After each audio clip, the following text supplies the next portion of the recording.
အော်ကျွန်တော်တို့ပြန်တွေးကြပြီကျွန်တော်တစ်လလောက်ပျောက်သွားတယ်ဘာကြောင့်လဲဆိုတော့ကျွန်တော်ရဲ့ YouTube channel ဖွင့်ထားတဲ့ Google account ကဟက်ခံလိုက်ရတယ်ဗျာကျွန်တော် website တစ်ခုတည်းကိုကျွန်တော် YouTube channel ဖွင့်ထားတဲ့ Google account နဲ့မှားပြီးတော့ကျွန်တော် log in ဝင်လိုက်ပြီးအမတော်တဆအဲ့ဒီမှာ hacker ကျွန်တော်ရဲ့ account ကိုခိုးပြီးတော့ကျွန်တော်ရဲ့ Google Adsense နဲ့ပတ်စံထုတ်ချင်တယ်ဗောနော်ဒါပေမဲ့အဲ့ဒါကို Google ကတိသွားတော့ကျွန်တော်ရဲ့ channel ကိုလုံးဝပိတ်ပလိုက်တယ်သူကကျွန်တော်ရဲ့ channel ထဲမှာ video 4000နဲ့တင်လိုက်တယ်ကျွန်တော်ပြန်ဖြတ်လိုက်ပါဒါပေမဲ့မပူနဲ့ကျွန်တော်အခုပြန်လာပြီကျွန်တော်ထုံးစံတိုင်းပုံမှန်တိုင်းဗီဒီယိုတွေပြန်တင်မှာပေါ့နော်အခုလည်းကျွန်တော်ရှေ့မှာမပြီးသေးတဲ့ The Yellow Ball Add-on Gameplay ကိုကျွန်တော်တင်ပေးလိုက်ပါတယ် Ladies and gentlemen South Point နဲ့နေရတော့တိတ်ပြီးတော့ချင်းနေတိတ်မကောင်းဘူးနော်အစွန်ဖျားကြီးကျွန်တော်ငင်းနေကြောက်တယ်အပြင်မှာပြောတယ်တော့ကျွန်တော်ထုံးစံတိုင်းပဲကျွန်တော်တက်ခုတ်ရမယ် Okay ဒီခါတော့ကျွန်တော်ကဘယ်လိုပြောမလဲOh, spear ဆို okay ဟိအောင်လန်တစ်ပါလိုက်เนาะဒီ upgrade မှာ okay စောစောစကားဆက်အောင်ကျွန်တော်တို့ဒီအကောင့်ပြန်တက်ဒီအကောင့်ဆိုမဲ့အဲ့ဒါကျွန်တော်ပေါ့เนาะကျွန်တော်ပြန် strike ရမှာ okay လန်ရဲ့အနေထားပါညာ zombie ကဘယ်လိုဖြစ် spawn လဲစောစောစီ okay လန်အတစ် upgrade အတစ်ကျွန်တော်ထောင်းထားရပေါ့เนาะ upgrade တစ်ပါ upgrade တဲ့ဆိုပေမဲ့အရင်ရောထူးထူးခြားခြားရုံမဟုတ်လာမိုက်တော့မိုက်တယ်ထွေလာထဲမှာတော့မိုက်တယ်ကျွန်တော်အခုသုံးကြည့်ရတော့ damage ကတိတ်မထွက်တယ်လို့ပဲကြည့်ရတယ်တက်တာမလို့လားမကြည့်ဘူး၄ချက်တော့ခေါ်ရတယ်တိုးတော့ what the heck plus 1 damage okay ဆိုတော့သူကဒီတိုင်းရိုးကြီးခေါ်ရင်တော့သူက damage တလောက်မထွက်ဘူးနော်ဒီလိုတော့တွေ့ပြီအကောင်ကတော့ဘယ်လိုပြောမလဲသူအရှိန်ယူပြီးတော့ထိုးတာပေါ့နော်ရှင်ယူပြီးထိုးမှတော့ damage ထွက်တာ creeper တွေးလိုက်နော်ဆိုတော့ပတ်ကနေတော့မကြတာနဲ့စောစီးမလျှောချင်ဘူးနော်အဲ့တော့ကျွန်တော်တို့ပြီးတော့ထူးခြားတစ်ခုရှိရပါတော့ကျွန်တော် hype day လည်းထွက်နေပြီ hype day ကကျွန်တော် Minecraft ကိုကီလာပေါ့အဲ့လိုပဲပြောအောင်လားအဲ့လိုမျိုးပြောနေကြဗျာတည်မလား social media မှာကျွန်တော် Minecraft community ထဲမှာကျွန်တော်တော်တော်ရှုံနေ holy fuck bro He is watching you. Okay, so ငါလာ show နေတယ်ကျွန်တော်ပြန် show နေပါတယ်ကရုံးကကျွန်တော် show နေပေါ့နော်ဒါပေမဲ့ဘာမှတော့ဖြစ်ပါဘူးတို့ Okay ဆိုတော့ stone pick နဲ့ဒီမှာ copper ဒီ upgrade မှာအရန်အောင်အသုံးဝင်သွားပြီပေါ့နော် What the fuck ဘာတော့ဟာထိုးတာမထီဘူးလားအဲ့လိုလို့ဟာWhat the fuck ဟိအောင်မထီဘူးလေကော Okay ဆိုတော့ကျွန်တော်တို့ကော့ဘာတွေအများကြီးလိုတယ်ဒီမှာကော့ဘာနောက်တစ်ခုတွေ့ပြီပေါ့နော်ကော့ဘာအင်ကြီးလုံးမယ်ဒါနဲ့တလက်စတွေကျွန်တော်ပြောပြရအောင်မယ်ကျွန်တော်ဗီဒီယိုလေးကို BBN လေးခန့်ပြီးတော့ကြည့်ပေးစီခြင်းတယ်ပေါ့နော်အဲ့ဒါပဲဘာတော့မဟုတ်ထူးခြားရတော့မဟုတ်Okay ဆိုတော့ကော့ဘာကိုကျွန်တော်တို့အကျိုးရှိစွာကျွန်တော်အသုံးချလို့ရပြီရင်တော့ဆိုကော့ဘာတွေ့တာနဲ့လက်ပဲပေါ့နော်ကော့ဘာကိုကျွန်တော်တို့မိုးကြိုးလွှဲနဲ့ကျွန်တော်တို့မှန်ပြောင်းတော့ပဲလုပ်လို့ရတယ်ကိုကတော့အာမတွေပါလုပ်လို့ရဆိုတော့တော်တော်လေးကိုအသုံးဝင်သွားတယ်ပြောရမယ်ဟုတ်လားဒီ upgrade မှာပါလာဒီကော့ဘာလန် iron ပထမဆုံး iron တွေ့ရှိကော့ဘာအင်ကြီးလှုပ်လိုက် damn bro ကော့ဘာအင်ကြီးနဲ့ဆောင်းရမိုက်ပါဒီတတနဲ့ခုတ်ရမယ်ကျွန်တော်တို့ဒီကောင်တက်ဖို့ကလီလန်တစ်ခုပဲရှိရခင်ဗျားတို့ဒီအကောင်နဲ့ပတ်သက်ပြီးတော့ကျွန်တော်ဗီဒီယိုတစ်ခုလုပ်တာရဒီကောင်အကြောင်းလေမကြည့်ရသေးဘူးဆိုရင်ဒီအပေါ်ညာဘက်တောင်းလေးမှာကျွန်တော် link လေးထိုးရရပါတော့အဲ့မှာတွားကြည့်လိုက်အကောင်တက်ခတ်တယ်ဗောနော်ကျွန်တော် The Yellow Ball Okay Mr. Sheep ကျွန်တော်အကောင်ခက်ခဲစောအောင်ကျွန်တော်လုပ်ထားတယ်ဗောနော်ကျွန်တော်ကိုယ်တိုင်စော horror entity ကျွန်တော်တက်ဘူးတော့ဆိုတော့ဒါမဲ့ကျွန်တော်တက်ဖို့ကျွန်တော် trick လေးရှိရဗောနော်ကျွန်တော်ပြမယ်ဒီနေ့အခုလိုမျိုးကျွန်တော်စောက်တယ်လို့မျိုးကျွန်တော်တက်ချင်တယ်ဆိုတော့အဲ့လိုမျိုးစောက်ပါတို့လိုတာတော့ကျွန်တော်လိုမျိုးရောင်းနေပြီဘယ်မှာလဲဟာ Oh shit ဟိုမှာ Okay Mr. Grow ကပြန်လမ်းရှိုးနေငါ့ကိုလမ်းရှိုးနေရအေးလို့ Okay ဒီကောင်ကိုကျွန်တော်ပို့ပြီးတော့ model မြင်းမြင်းနဲ့ပုံစံများတည်မလားလန်းလန်းလေးတော့လုပ်ဖို့ရှိတယ်ဒါကျွန်တော်ရဲ့ပထမဆုံးပုံစံလုပ်တာဆိုဗျာနည်းနည်းဇိုးရှင်းနေရပေါ့တော့အတွေ့အကြုံလည်းမရှိဘူးဒါကျွန်တော်ပထမဆုံးလုပ်တဲ့အတုံးဆိုတော့လေဒါပေမဲ့ခက်ခက်ခဲကျွန်တော်လုပ်ထားရပဲလားအဲ့လေလမ်းရှိုးနေဒီပဲကွာဟာဒီစားရောပလိန်တော့ရောက်နေတာပဲကွာတော့မရိုင်းတဲ့ကောင်မဲကွာမင်းอ่ะဟာโอเคဒါမျိုးလေးပေါ့နော်ရိုးရှင်ကျွန်တော်အပေါ်ထပ်မှနေမှာအခုလိုမျိုးအပေါ်ကမျောစင်လိုမျိုးလေးနေပြီးတော့ကျွန်တော်အပေါ်ကနေစောက်ပါဗျာဒီကောင်လားဒီကောင်ကတခုကောင်းတာဒီကောင်ရဲ့တိုက်ခိုက်တဲ့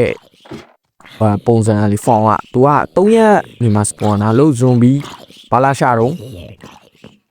ဒီကောင်က3ရက်နေမှာ spawn တာပေါ့နော်အဲ့ဒါတခုကကျွန်တော်တို့မှာအချိန်ရတယ်ပေါ့ဗျာကျွန်တော်တို့ item ကြီးစုဖို့အချိန်ရတယ်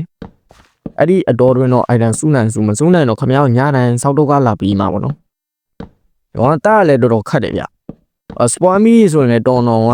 မပြောင်းနိုင်ဘူးပေါ့နော်โอเคဘာဖြစ်ဒါကတော့ပုံမှန်ထုံးစံတိုင်းလေးပဲပြီးကပြစ်လေးပဲကျွန်တော်ဆောက်လိုက်တော့မယ်ဟေး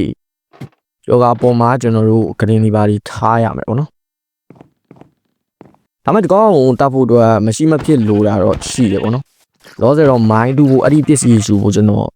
အလေးဆန်လေးနဲ့တက်တယ်တစ်သားလေးနဲ့ခုတ်တယ်ပြီးရင်တော့ကျွန်တော်မိုင်းစတူမှာဖြစ်ပါတယ်လောက်ဆိုရင်လုံလောက်ပြီးမိုင်းစတူရအောင်မိုင်းစတူမယ်ဆိုတော့ကျွန်တော်လိုတာတော့ dispenser လိုတော့ dispenser ကိုဘာလို့လိုလဲဆိုတော့ကျွန်တော်ပြီးရင်ရှင်းပြမယ်အခုကြည့်နေတဲ့ထဲမှာကျွန်တော်အတုံကိုစောကြည့်ဘူးတဲ့လူတွေပါလားကလို့စမ်းစောကြည့်ပြီးွားလို့ကျွန်တော်ရဲ့အတုံကျွန်တော်အကောင့်ပေါ့လေတက်ဘူးတဲ့လူရှိရင်လေ comment မှာမှန်းခဲ့ပြီးပါအောင်တက်တဲ့နီလန်လေးပါ share ခဲ့ပြီးပေါ့နော်ကျွန်တော်သိချင်လို့ဒီကလိုတာကျွန်တော် loss redstone ပေါ့နော်အဲ့ဒီ dispenser လုပ်ဖို့ redstone လိုတယ် redstone လိုတယ်ကျွန်တော်ဘိုးတစ်ခုလိုရပေါ့နော် wow let's go ပေါ့နော် okay ဒီမှာ iron တော့တွေ့ရပေါ့နော် iron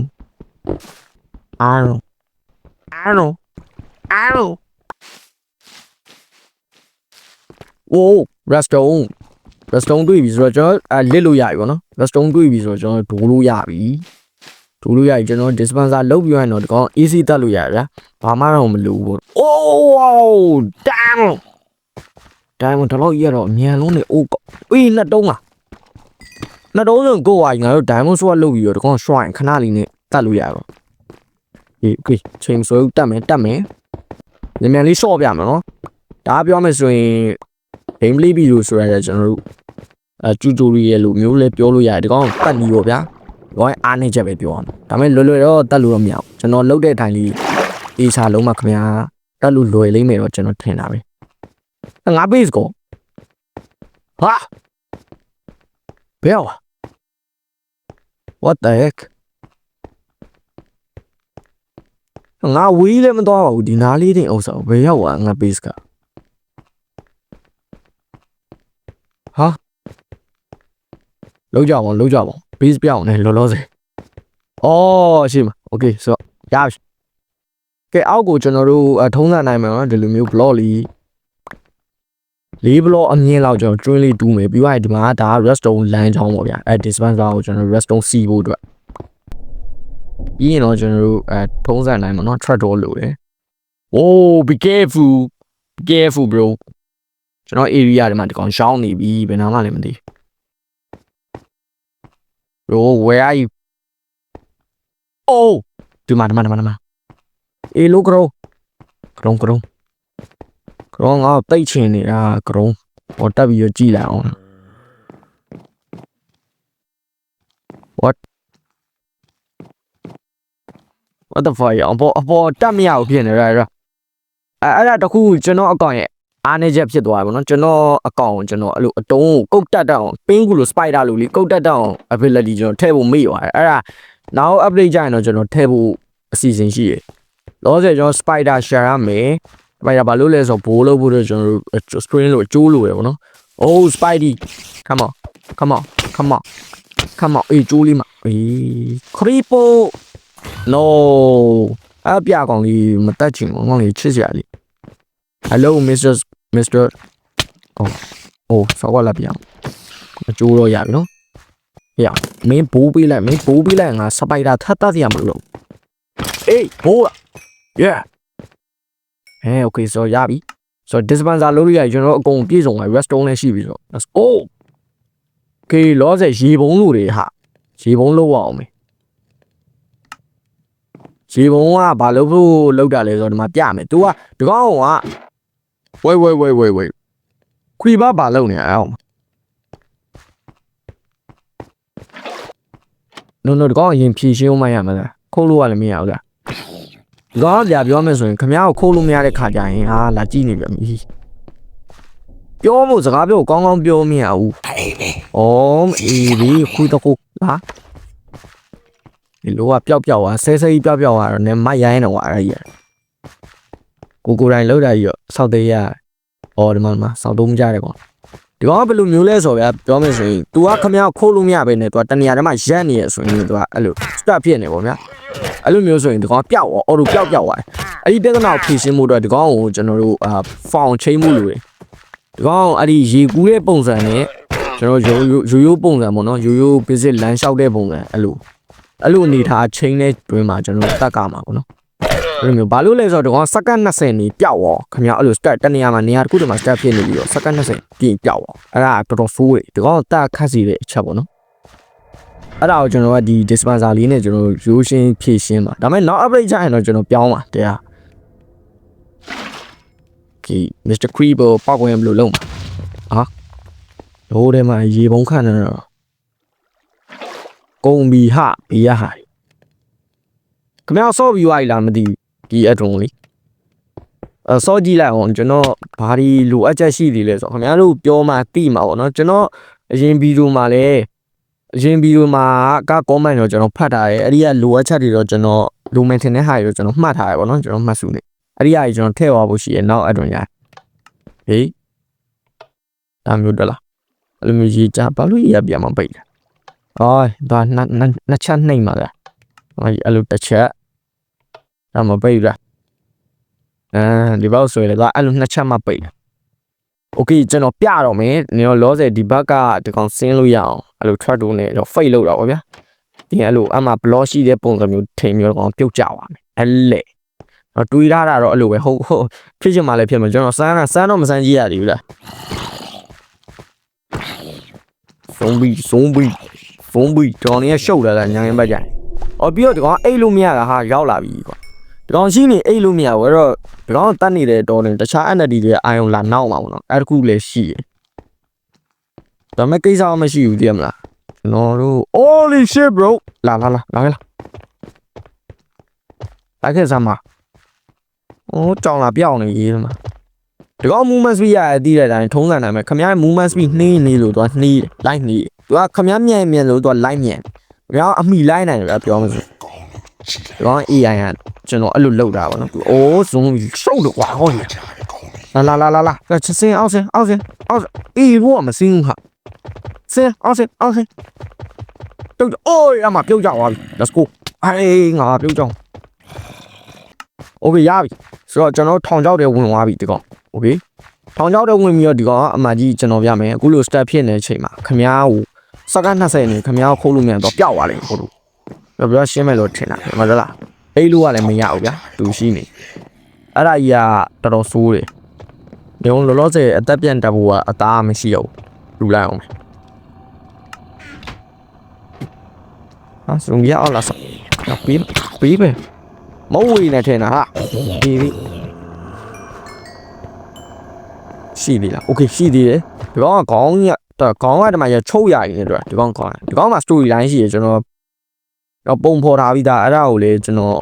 animation လေးနဲ့လုပ်ပြီးတော့အစီအစဉ်တော့ရှိရောကျွန်တော်စီစဉ်တာတော့အများကြီးပဲဒါပေမဲ့အလုပ်ကတိတ်မအားတော့ဗျာသိမလားတော့တိတ်မလုပ်ဖြစ်ဘူးဟောဒီဘက်ကနေပြီးတော့ဒီလိုကာလိုက်မယ်ဘာလို့လဲဆိုတော့ဇွန်ဘီပါအိုင်လာနောက်နေမှာနောက်ဘလော့လောက်ဆိုရပြီနော်